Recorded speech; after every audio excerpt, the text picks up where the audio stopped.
Hi guys, আপোনালোকে কেনে আছে? মই একেবাৰে হাই ফাই গাইজ। আজি হ'ল ৰমজান মাহৰ চতুৰ্থ দিন, মানে আজি ডে 4। আৰু আজিৰ দিনটো কি কৰিম আপোনালোকে সম্পূৰ্ণ ভিডিঅ'টো চালে গম পাব। এতিয়া বলক গাইজ ভিডিঅ'টো আৰম্ভ কৰোঁ। পোনপ্ৰথমতে গাইজ আমি ভাত খাম, মানে বৰ্তমান চেহেৰিৰ টাইম। গাইজ আমাৰ ভাত খোৱা হ'ল, আমাৰ মোৰ গাইজ মোৰ নামাজ পঢ়া হ'ল আৰু একেবাৰে পুৱা লগ পাই আছোঁ গাইজ। মই উঠি কিনে গাও পা ধুই ল'লোঁ। এইবাৰ আজান মানে ডিপিৰ বিলাৰ আজান বৰ্তমানো দিয়া নাই, দিদি মানে নামাজখিনি পঢ়ি বৰ্তমান মই এইবাৰ পঢ়োঁ। অলপমান পঢ়াটা বেছি ইম্পৰ্টেণ্ট, চ' সেইকাৰণে মই এতিয়া পঢ়োঁ গাইজ। মই অজু কৰি আহিলোঁ, এইবাৰ নামাজখিনি পঢ়ি লওঁ। ডিপিৰ বিলাৰ নামাজ, জোহৰৰ নামাজ।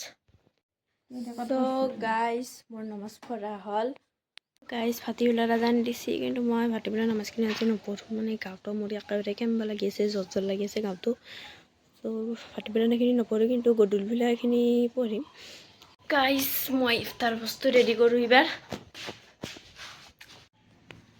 গাইজ। মোৰ ইফতাৰ বস্তু ৰেডি হ'ল। বাকী গাইজ যি গতিকে আজান দিছে, সেইকাৰণে ইফতাৰ কৰি আছোঁ আম্মা আৰু মই।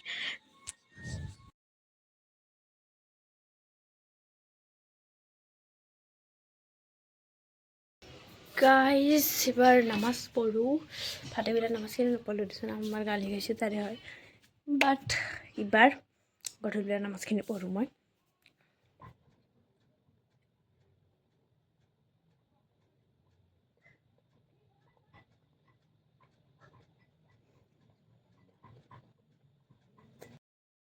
গাইজ মোৰ নামাজ পঢ়া হ'ল। আৰু আজিৰ ভিডিঅ'টো গাইজ কেনেকুৱা লাগছে কমেণ্ট বক্সত জনাব।